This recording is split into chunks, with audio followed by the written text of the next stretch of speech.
Councillor অনুযায়ী 5ই August পথ পরিবর্তনের পরে এবং 12ই ফেব্রুয়ারি নির্বাচনে সাধারণ মানুষের এই ভোটাদানের মাধ্যমে গণতান্ত্রিক সরকার আমাদের তারেক রহমানের নেতৃত্বে সেই সরকারের আজকে ক্ষমতা গ্রহণের পরে আমাদের বরিশালের তারেক রহমানের মনোনীত আমাদের রাজপথের নেত্রী এই স্বৈরাচার বিরোধী আন্দোলনে আমরা যার নেতৃত্বে বরিশাল আন্দোলন সংগ্রামে এই রাজপথে ছিলাম, আমাদের সেই প্রিয় নেত্রী এবং বরিশাল সিটি কর্পোরেশনের মাননীয় প্রশাসক সহ মালিক সমিতির নেতৃবৃন্দ, উপস্থিত সুধীবৃন্দ, শ্রমিক ভাইয়েরা, আসসালামু আলাইকুম।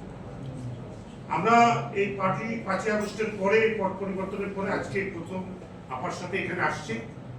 আমরা এই ঈদটা নির্বিঘ্নে পালন করার জন্য আমাদের যারা জাতীয়তাবাদী শ্রমিক দলের সমর্থিত লোকজন আছে তারা বাস স্ট্যান্ডে আছে, পাহারা থাকবে। এবং আগে পরে আমরা দেখেছি যে ফ্যাসিস্টের সাথে যারা বিভিন্ন ভিডিওর মাধ্যমেও এখন আছে যে ফ্যাসিস্টের সাথে ছাত্র আন্দোলনের সময় যারা পুলিশকে সাথে নিয়ে এই আমাদের সাধারণ নিরীহ ছাত্র এবং এই গণতান্ত্রিক মানুষের উপরে যারা আঘাত নির্যাতন করেছিল তারাও আজকে এই বাস স্ট্যান্ডে আছে। তো আমাদের প্রিয় নেতা তারেক রহমানের নির্দেশে আমাদের শ্রমিক দলের প্রধান সম্পাদক আমাদের শামসুর রহমান শিমুল বিশ্বাস সাহেব তিনি আমাদেরকে ঢাকায় নিয়ে গিয়ে এই বাস স্ট্যান্ড এবং জনগণের যাত্রাটা নির্বিঘ্ন করার জন্য তিনি আমাদেরকে বিভিন্নভাবে নির্দেশ দিয়ে দিয়েছেন। এখন আমাদের নেত্রী আজকে এখানে আসছেন। আমরা মূলত যে বিষয়গুলি এখানে অসামঞ্জস্যপূর্ণ আছে সেগুলি আমাদের নেত্রী এখন দায়িত্বে আছেন, এখন তিনি পর্যায়ক্রমে দেখবেন। আর আমরা এই ঈদটাকে নির্বিঘ্নে পালন করার জন্য আমরা সাধারণ মানুষের পাশে থাকবো, যেন আমাদের তারেক রহমানের সরকার যেন কোনোভাবেই কোনো ডিস্টার্বের মধ্যে না পড়ে। আমরা সর্বদিকে খেয়াল রাখতেছি যাতে ফ্যাসিস্টের দোসররা কোনোভাবেই কোনো বিশৃঙ্খলা না করতে পারে ইনশাআল্লাহ। এবং আমরা সর্বদা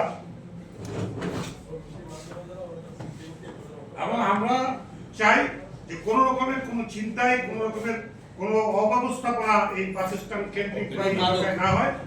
আমরা মাদক, বিশেষ করে আমরা মাদকের ব্যাপারেও আমরা দেখতেছি, আমরা সব বিষয়গুলি আমরা লক্ষ্য করতেছি।